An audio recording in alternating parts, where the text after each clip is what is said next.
On this episode of Women Behind Bars, one woman is convicted of fatally shooting her ex-husband in a dangerous game of one-upmanship, in which he videotaped their encounters. Alan, I'm upset because the way this thing is going. He took the knife and he went to plunge it into me.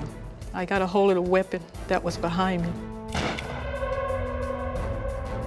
Then, Gena Shaughnessy tells her story. She allegedly took part in the stabbing death of her estranged husband. They told me if I would put myself on video and talk about this, they would let me go home. The evidence against Gena is pretty scant. It's based on her own confession, and given her diminished capacity and the circumstances that confession was taken, I feel the confession is not reliable. I don't think justice was served. Two women, two brutal crimes. These are the stories of Deborah Rolle and Gena Shaughnessy.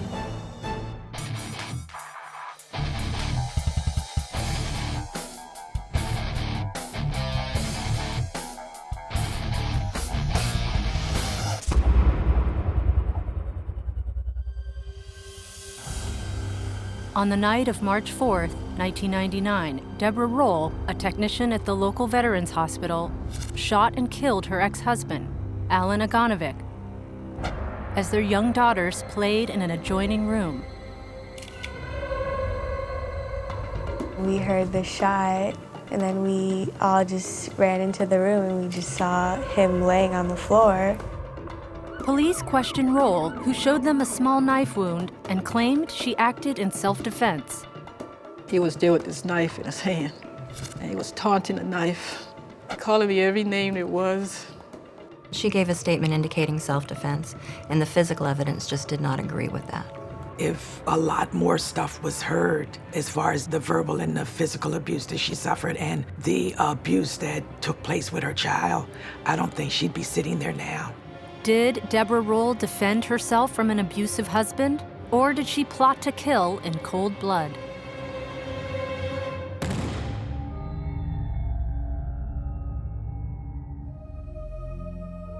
Deborah was born into a large family, one of 12 children. So many kids in the house with my parents. I used to always say that, gosh, if I was the only child, I can have more attention from mom and dad. Her father was a maintenance worker, her mother a nurse's aide. Both worked full-time, with her father taking second jobs to support the children. We knew that they loved us. My dad always kept food on the table, and Christmas time we had toys. I just wanted to get away from home because there were so many people in the house. Seeking her independence, Deborah joined the Army. When I was in the military, they had courses you could take, college courses. Deborah wanted a different kind of life than the one she knew growing up in Miami. After being discharged from the Army, she earned an associate's degree in computers in 1988. But she dreamt of a career in nursing when she re-enlisted in the military. I always wanted to be a traveling nurse, but when I joined the military, instead I was in the communications. So I didn't really complete everything the way I wanted to, because I involved myself with other things. After Deborah left the Army, she began dating and fell hard for men she found physically attractive. She admits she was not assertive enough when it came to how these men treated her. For the most part, when I fell in love, I'd have to be with that handsome guy and not realizing the heart, what's in the heart of that person. By 1991, Deborah had 2 children with different fathers. Deborah's son lived with his dad. She had custody of her daughter. I think that her problem was just finding somebody to truly love her the way she should have been loved. That year, friends introduced Deborah to LANNA, a Bosnian refugee in the roofing business. At the time, Alan was dating another woman. Deborah did not like the way she saw Alan being treated. He was this loving person. And I used to get angry with her because I say, why you talk to him that way, Eventually, their friendship turned into a romance. We went to have a little cookout at the park. I had my daughter with me, and he picked her up and he gave her this big hug. When he put her down, he took my hand And he looked me in my face and he said, "You know something? I think I'm falling in love with you." She called me and told me that she had met someone. And I said, well, you know, you just got out of a divorce and you need to take your time. I guess I liked the fact that he was like myself, looking for affection, looking for love. In 1992, the couple learned Deborah was pregnant. They were married on August 27th and had their daughter in December. It wasn't like we got married at a setting with a church. We got married and we went to live in the forest.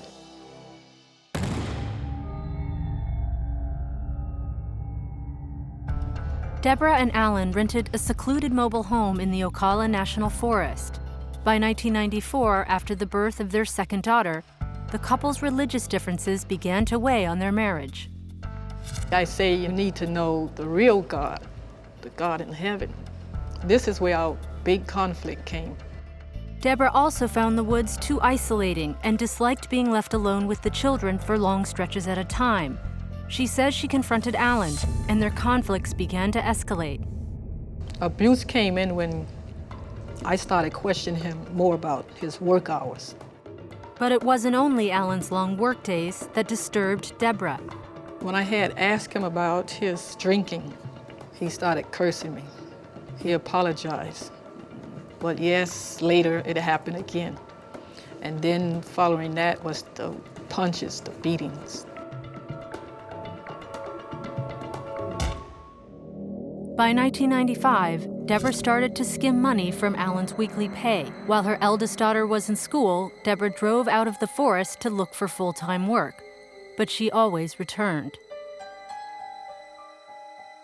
She was doing everything to keep that marriage intact, even sit there and put up with the verbal abuse.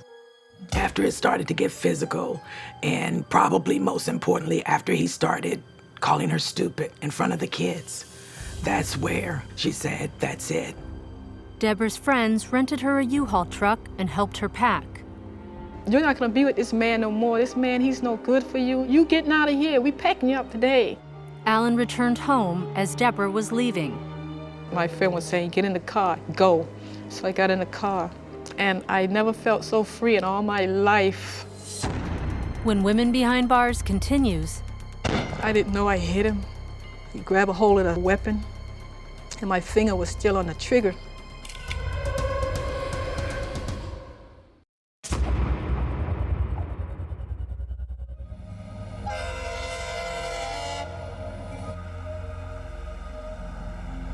In 1995, Deborah ROLLE, a member of the United States military, left her allegedly abusive husband, LANNA, and moved with her daughters to West Palm Beach, Florida.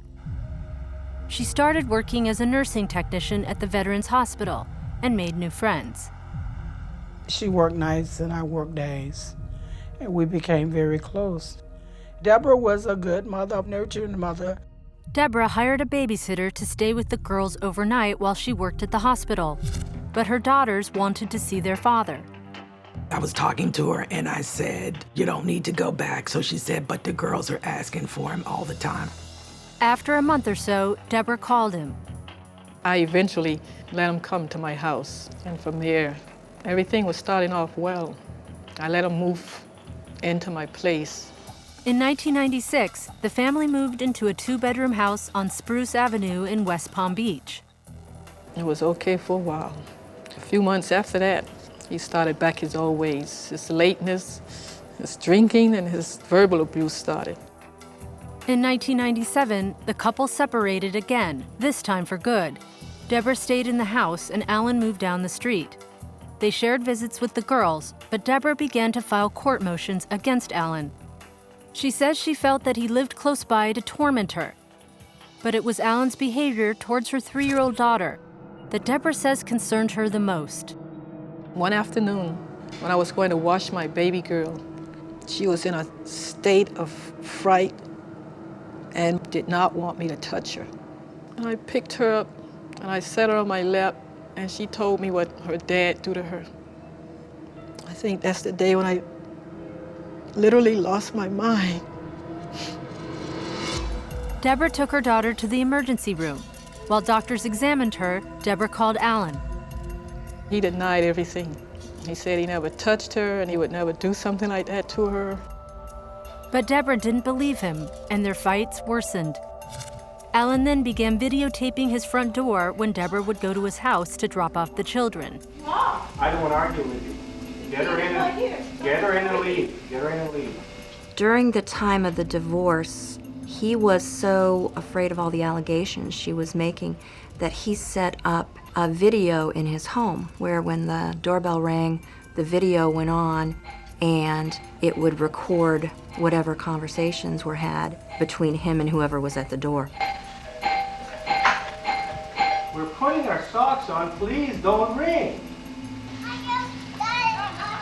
So he had the video taking everything because he knows he's going to catch me on camera, my action on camera.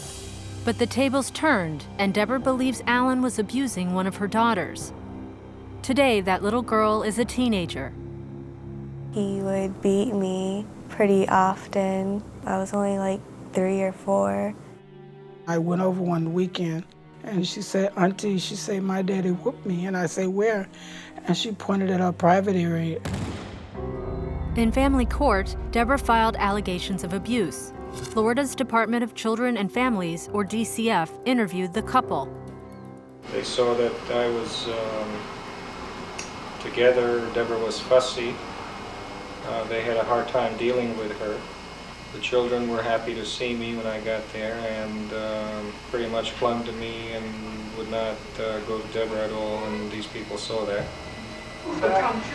According to Alan's statement on his video recording, in April 1998, the DCF contacted him about the possibility of taking full custody of the children. They also recommended that Deborah be prosecuted for bringing false charges of child abuse against him. These are the sweaters that was in the hospital with these children. They didn't believe me. They said I was coaching my daughter. By summer, authorities recommended that full custody of the children be given to Alan. When officials questioned the girls about the alleged abuse, their stories differed from what Deborah claimed. At least one of the girls told a detective at the West Palm Beach Police Department that Mom was making them say that and nothing had happened. Deborah had documentation of medical exams from multiple emergency room visits, but it was not enough to support her claims. Doctors testified about the well-being of the children and the physical evidence that was not there that would have indicated that he was sexually abusing the girls. It appeared Deborah was losing her fight for the girls. She tried picketing the court. Nothing changed. But there was one bright spot in Deborah's life: her blossoming relationship with 40-year-old John Cahill, a retired sheriff's deputy who met Deborah while undergoing cancer treatment at the hospital. She was taking my vital signs, and I asked her if I could take her out to dinner, and we started dating for a while, and started seeing each other steadily. On January 31st, 1999, the divorce between Deborah and Alan became final. The court granted Alan the house and custody of their children. Deborah was ordered to pay Alan $416 a month in child support and was allowed supervised visitations with her daughters. Deborah says it was Alan who contacted her a few weeks later to arrange a visit. The state did not believe her story. After this order where Alan gets the house and the kids and child support, she suddenly out of the blue calls him and invites him over with the children to open Christmas presents. It's the state's belief that that was, in effect, to commit that murder so that she could get the children and she wouldn't have to pay him and would get the house back if he was no longer in the picture. It was March 3rd, 1999, and Deborah had not given the girls Christmas gifts. She left the Christmas tree up in anticipation of a reunion. Had him to come over to the house. So when it was time to leave, he said that he'd like to come back again for the girls. And I said, okay. I understand. He asked to come over the second night, and that's when it hit the fan. On the evening of March 4th, 1999, 6 weeks after their divorce was final, Alan brought the girls to Deborah for a second time. He got up out of his chair and he came over to me and asked me if I had a photo of all 3 of the girls together. Deborah says Alan then went into the room where the girls were playing a video game. She went to the bedroom to get a photo album. I went and took the album out and I set it on my bed. So I went in the closet again and I went to search for some other pictures. When I turned, Alan was still with this knife in his hand. And he was taunting the knife, calling me every name there was. He took the knife and he went to plunge it into me. I pushed him. When he lost his balance, I got a hold of the weapon that was behind me. John Cahill had let Deborah borrow the gun a few days earlier to scare off an ex-boyfriend she said had been stalking her.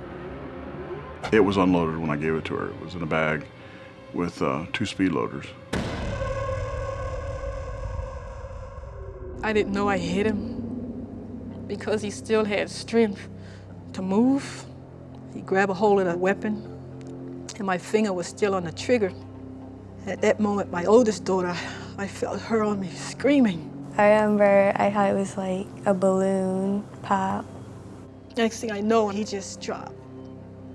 And I saw that one bullet hit him. Deborah's daughter recalls what happened next. She was 4 years old at the time. We were all playing video games, and then we heard the shot, and we just saw him laying on the floor. Deborah called 911.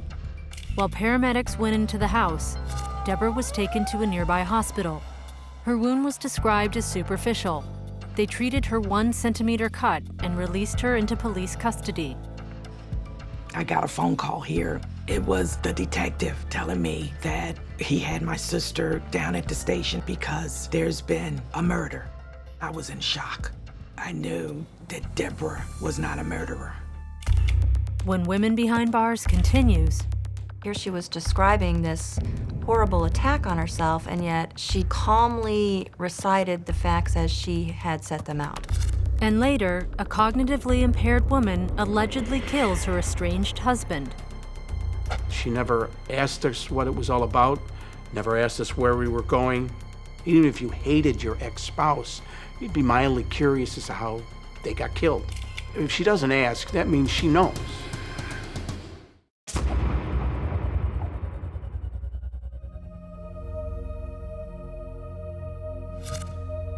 On April 19, 1999, 6 weeks after Deborah Rolle shot and killed her estranged husband, Alan Aganovic, she was arrested and charged with first-degree murder. I believe that it was self-defense, but I know that whatever happened, that it wasn't premeditated. The state would eventually appoint 4 different attorneys to represent Deborah Rolle. Fred Sesenek was one of them. He was appointed in June 1999. She had this feeling that I wasn't on her side. I wasn't there to represent her. She thought that he could do Houdini, like get her out overnight, and it didn't work that way. She had very much what I describe as rage against the system. Mr. Sesenek, he was a good lawyer, but Deborah was impatient. That's one of her problems. She's impatient. I was too wanting to be with my girls, wanting to get out, wanting to be home. She wanted a speedy trial, and we weren't ready for speedy trial. We had to talk to all the witnesses and prepare the case. She was looking at spending life in prison. Strategy in preparing for trial was to go through each piece of evidence and find where it did not fit with the story she had given of self-defense. By 2000, Deborah grew impatient with Fred Sesenek. In April, she asked for the court to appoint her new counsel. I wasn't going at her pace, so she let him go. I believe if she had stuck with Mr. Sesenek, she wouldn't be sitting in prison right now. Deborah Rolle's statement was to the effect that she was acting in self-defense because Alan pulled a knife on her and tried to stab her. So she reached around, got a gun, and he grabbed the gun, and the gun went off by accident as she was defending herself. When the case went to trial, the prosecution claimed that the evidence at the scene did not match Deborah's story. Had that actually happened, there would have been gunpowder residue and stippling on his hand, and he found no evidence of that during the autopsy. Deborah testified that Alan contacted her to arrange to meet, but the prosecution convinced the jury otherwise. According to the testimony of witnesses interviewed, Deborah actually called Alan several days before his homicide and invited him over to open the presents. And they went on record saying that they encouraged him not to go because this was such an unusual event for her suddenly to be nice when the divorce had only become final. There were other problems with Deborah's account. Alan was right-handed, and the knife he allegedly used to stab her was found near his left hand. Her fingerprints were found on the knife blade. Her wound and clothing holes did not match up. The puncture through the clothing was in a different direction and angle and in a different placement on her body than where the stab was. And then there were the photo albums placed on the bed. She also said that she was holding some photo albums when she turned and grabbed the gun, but the crime scene pictures show those photo albums sitting on the pillow at the other end of the room, stacked neatly, not like they were dropped on the floor when she was surprised by this knife. I was told not to get up on the stand, but I insisted to my attorney I want to take the stand. It was Deborah's conduct on the stand that the prosecution believed convinced the jury she did not act in self-defense. When Deborah Rolle testified, it was my impression, and I felt the jury saw, that she had no affect. Here she was describing this horrible attack on herself, and yet she just calmly recited the facts as she had set them out. I was told how my action should be. I shouldn't show emotions. Don't say this, don't say that. The jury returned with a verdict. They came out and they said, instead of first-degree murder, second degree. Second-degree murder is more hot blood, something that happens at the spur of the moment. So apparently the jury did not think there was sufficient evidence to find that she had planned it ahead of time, but that in fact she did do this act in murdering him out of spite or ill will.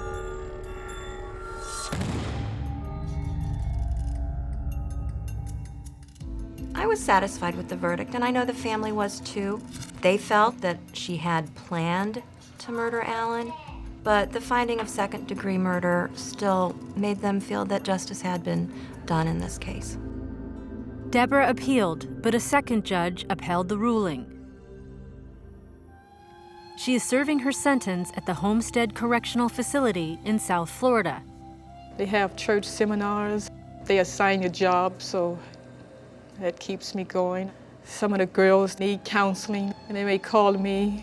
Deborah, who corresponds with her daughters, says she does not want them to repeat the mistakes she made. One thing I teach my girls, if you have a man and that man is around you and he's using all kind of dirty language around you, don't be with him. Because when they're like that, they can be physical abusive, and they will. According to Deborah's daughters, who now live with her sister Stephanie, this incident has shaped their lives. I think it's actually made me a better person. I appreciate life more than most people do because I realize that there are people who go through really bad things. Deborah is hopeful that her girls will follow a different path. I don't want them to go through what I've went through. I hope one day that I'm out to be with them, to spend the time that I've missed over the years. Next up on Women Behind Bars. Someone was awfully mad at him and wanted him dead. There was nothing in my mind of killing him or wish he was dead. Nothing like that. For more information about Women Behind Bars, go to www.wetv.com.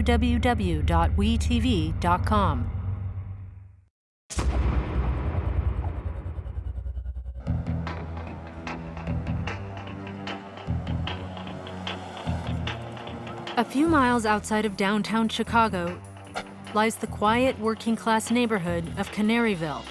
It was here on October 12, 2003, that the body of Rick Shaughnessy, a 45-year-old pizza delivery driver, was found in an alley. He had been stabbed 17 times. Someone was awfully mad at him and wanted him dead. Because of the amount of stab wounds, we didn't believe at any point that it was a robbery. We generally see that in domestic incidents. Detectives discovered that the victim was in the process of getting divorced from his cognitively impaired wife, Gena Shaughnessy. She and her boyfriend, James Goosich, quickly became suspects and were arrested. I didn't have nothing to do with it. Yeah, we had our up and downs, but there was nothing in my mind of killing him or wish he was dead. Nothing like that. Gena first claimed that she committed the murder herself, but then changed her story, putting the blame on Goosich. James, he wouldn't have done this on his own. Without Gena, this doesn't happen. Was Gena Shaughnessy falsely blamed for the actions of a jealous lover? Or was she, despite her alleged learning impairments, the mastermind behind a brutal and calculated murder?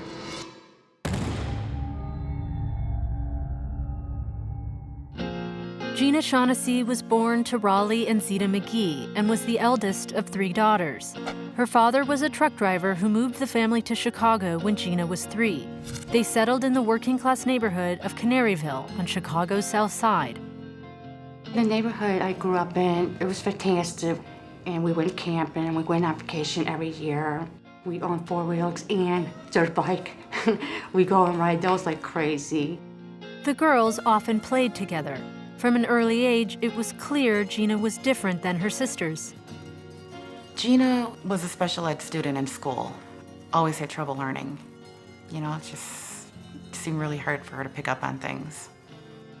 Gena was barely literate. Her family members and Gena herself said she had trouble reading, and that was obvious. It was obvious even speaking to her. Her teacher wrote us a note home. Does Gena talk? Do we have to send her somewhere to find out if she can speak? And no, when Gena got home, I mean, she was all mouth all the time, you know, just the way a normal kid would be. In fact, Gena's family says that Gena functioned fairly normally, except when it came to school. But Dolores Barrett, who grew up across the street from Gena, had a different impression. Gena never really had any friends. I never seen her with friends. The only people I ever seen her with was her sisters. They never interacted with other people. Despite her scholastic difficulties, Gena graduated high school. Not long after her senior year, she married and had her first son, James. But the marriage ended in divorce. When Gena returned to her parents' home in Canaryville, she had a brief relationship, which left her with a second child. Then, in July of 1998, another man came into Gena's life, Rick Shaughnessy. I was outside smoking cigarettes, sitting on the front porch, and here comes Rick. So we talked and everything, and he called me that night. The relationship was good while we were going together dating. I thought, you know, oh, he's gonna be a great man. He's gonna support my family, my kids, you know, and give them what they want. About 3 months later, Gena moved with Rick into the house he shared with his brother, Michael. I was pregnant when I moved in with Rick. About 6 months later, we got married. Gena and Rick married at the courthouse, and everybody went back to their home in Oak Forest afterward for a celebration. I do think they were happy, you know, who isn't when they get married? By 2002, Gena had 2 sons with Rick, making her a mother of 4. Despite her cognitive impairment, Gena did her best to raise her children. But, according to Ruthie, Rick's brother Michael brought chaos into Gena's fragile world. His brother lived at the home with them. He was heavily into drugs. Rick was supporting his brother's habits and always tried to meet all of his demands, money for drugs and run here for drugs and, you know, just get me some. But Gena claims Rick had his own substance abuse problems. He went back to drinking real heavy and then constantly hitting on me, punching me. And there was one time he put a gun in my head. I was laying down in my room and something told me to turn around. And he had a gun, he was getting ready to cock it. I ran out of the house. I grabbed James and I ran out of the house. I said, I ain't going back in the house until you get rid of that gun.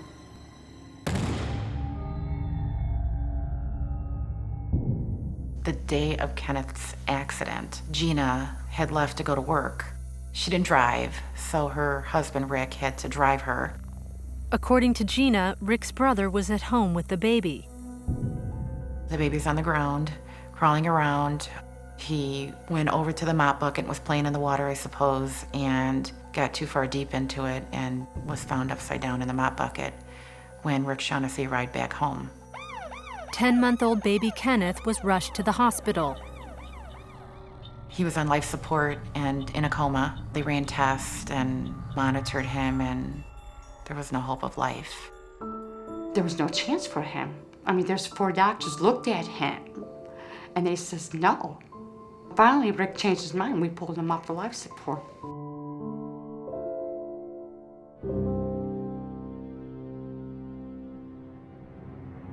Gena was beside herself when her baby was buried 2 weeks later. After the baby died, that's when I went on drugs real heavy. I was in so much pain, nothing could help me, so I decided to go on drugs. I really look at it as she went to work one day and her life just turned upside down. The Department of Child and Family Services took Gena's remaining children into their custody. Gena separated from Rick and filed for divorce.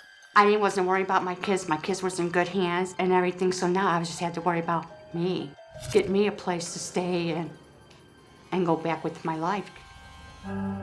Beth Miner was one of Gena's public defenders at her trial. Up until that point in time, Gena had been living a law-abiding, average American life. After the death of her child, she just couldn't cope with that. She turned to alcohol and drugs. She just really wasn't coping very well. While in the process of divorcing her husband, Rick, Gena began dating his friend, 39-year-old James Gusich. Gusich was a high school dropout awaiting trial on a burglary charge. Nonetheless, Gena felt she could open up to him about Rick's alleged abuse. He was into drugs real bad, but I was already on drugs before I met him. I could talk to him one-on-one. I told him what I went through with Rick and with the baby, and he cried, and he hugged me, and he says, I'll try to help you out much as I could. James rented a room not far from where Gena had grown up. Gena soon moved in, but continued to maintain contact with Rick. I tried to tell him, you know, we could be friends, but it's completely over. Despite the mounting discord between them, Gena was with Rick the night he was killed. I met up with Rick around 7 o'clock in the evening. We were delivering pizza, and I left him at 9:30 in the evening. That's the last time I seen him. According to Gena's statement to the police, they argued over the impending divorce and child custody, with Rick threatening to kill Gena and kidnap their son.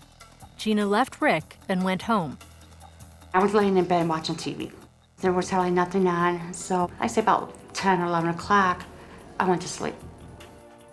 The next morning, when I was in the shower, that's when they told me they found him stabbed to death in the alley. We're in the 5300 block of South Union in Chicago. This is the area in which Richard Shaughnessy's body was dumped. This neighborhood is mostly inhabited by blacks.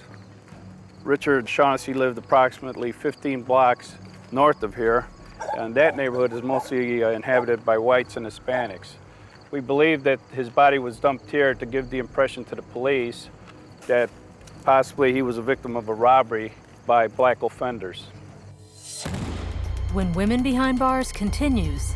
They show the picture of Rick being stabbed so many times, you know, and I couldn't believe it.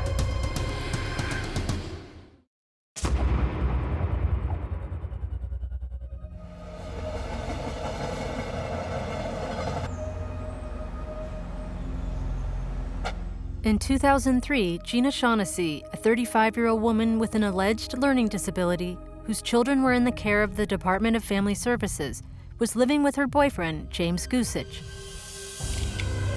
On October 12th, police found her estranged husband's body in an alley. Detective Michael Hughes was assigned to the case. When we examined the body, we found multiple stab wounds in the sweatshirt, the outer clothing, and the body was missing one shoe. The socks were actually clean, which would indicate to us that the body was placed there or dumped there. No identification, although there was money in the pocket, which would then lead us that it really wasn't a robbery. There's some other motive for why he ended up where he was. Fingerprints identified the body as Rick Shaughnessy. We talked to the people that rented him his room, and we learned that after Richard had gotten off work, Gena came by. They had a conversation for a little period, and he and Gena drove away. They also told us where Gena was living. We went over to the house and picked her up. Gena was taken to the Area 1 Police Department for questioning.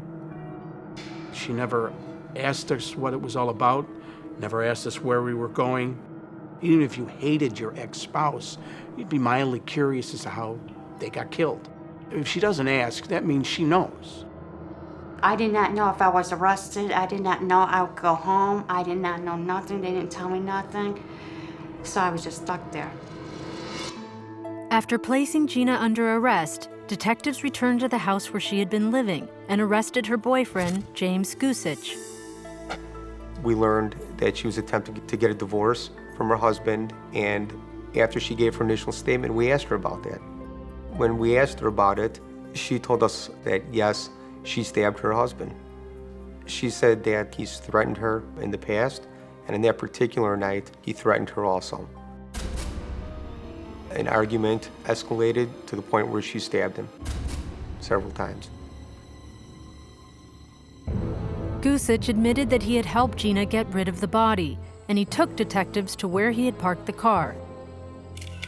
There was quite a bit of blood on the seats, and you could see that apparently there was a struggle there. More than 30 hours after Gena's arrest, the state's attorney came to the Area 1 Police Department. The state's attorney had written out a statement. Gena did not write it herself, and they had her sign the statement around midnight on October 14th. She didn't read very well, didn't write well at all.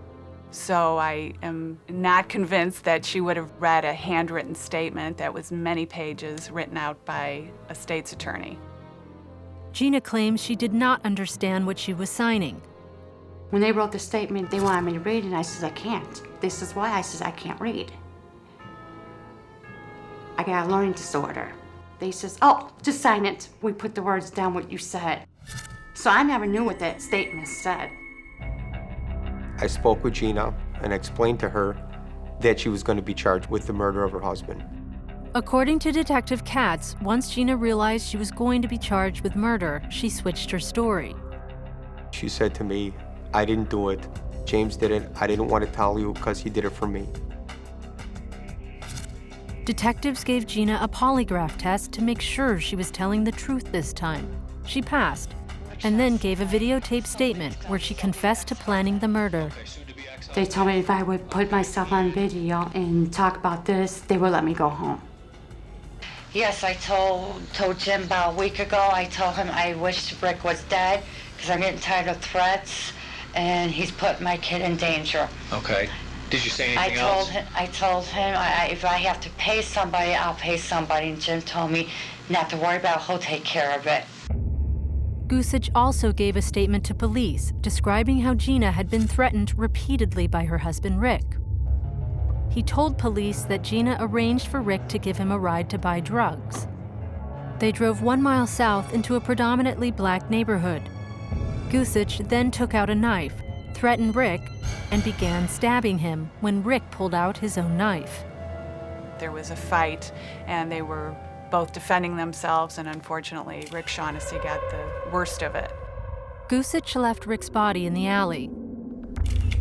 Detectives had already recovered Rick's car. Gusich now led them to the murder weapon.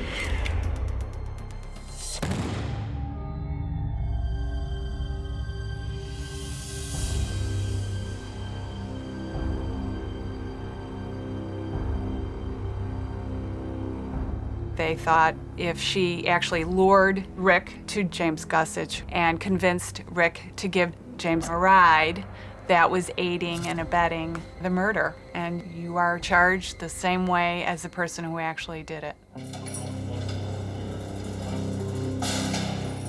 Gena was taken to Cook County Jail to await trial.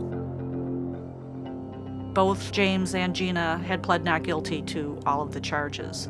As the case progressed on, James changed his plea from not guilty to guilty. He was offered a reduced charge of second-degree murder, which carries substantially less time than first-degree murder, and he decided to plead guilty to that. James Guzich was sentenced to 20 years in an Illinois penitentiary. With time off for good behavior, he could serve around 10 years. Gena was made a similar offer for a lesser charge, and their offer was for the minimum of 15 years. Roughly, she'd be serving around 12 and a half years on that sentence. I was not going to take one bit of guilty because I know I was not there. I didn't have nothing to do with it. There was nothing in my mind of killing him or wish he was dead. Nothing like that. I don't think that Gena even has enough smarts to put something like that together. 2 years after her initial arrest, Gena underwent a mental examination to determine if she was fit to stand trial. The numbers in the testing fell between mildly mentally retarded and borderline intellectual functioning. So she had true intellectual deficits. Despite those deficits, Gena was found mentally fit to stand trial. And on June 6, 2006, her trial began.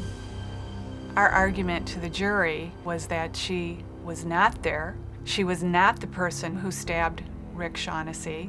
The only evidence they had against her were these two contradictory statements. One saying that Gena was the one who actually committed the murder, and then one where she is setting it up. We were hoping that the jury would say not guilty. They show the picture of Rick being stabbed so many times, you know, and I couldn't believe it. I couldn't believe it.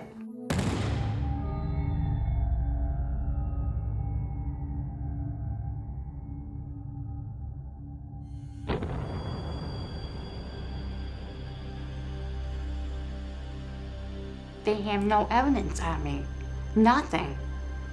So I don't know why the juries found me guilty. That is not fair. I think he used Gena. He got what he spent all her money for drugs and got her involved in drugs, and you know, he committed a crime, and she's suffering for it. When the judge sentenced Gena to 35 years in the Illinois Department of Corrections, that means 35 years. There's no time off for good behavior. It means that she'll be getting out when she's 70. Gena was transferred to a maximum security prison an hour outside of Chicago. I was definitely scared. So when I got here, I stayed to myself, I stayed in my room, I just stay in. Soon after she was sentenced, Gena filed an appeal. Pamela Leeming is the public defender handling her case. The evidence against Gena is pretty scant. It's based on her own confession, and given her diminished capacity and the circumstances that confession was taken, I feel the confession is not reliable. I don't think justice was served. Detective KATZ strongly disagrees. I don't think the sentence is enough. She had every intention of doing this. He was, for all intents and purposes, he was walking dead, and he did not know it. She had no motive. I mean, she lived in a house full of people, and not one of them will tell you today that she wanted her husband dead. Not one of them. After 5 years in prison, Gena is beginning to interact with other inmates. I just take it day by day. I read my Bible. I do Bible studies. I go to church. Gena maintains her innocence and is continuing her appeal. I know I wasn't guilty, so I'm gonna fight to the end. I ain't giving up. I'm still fighting.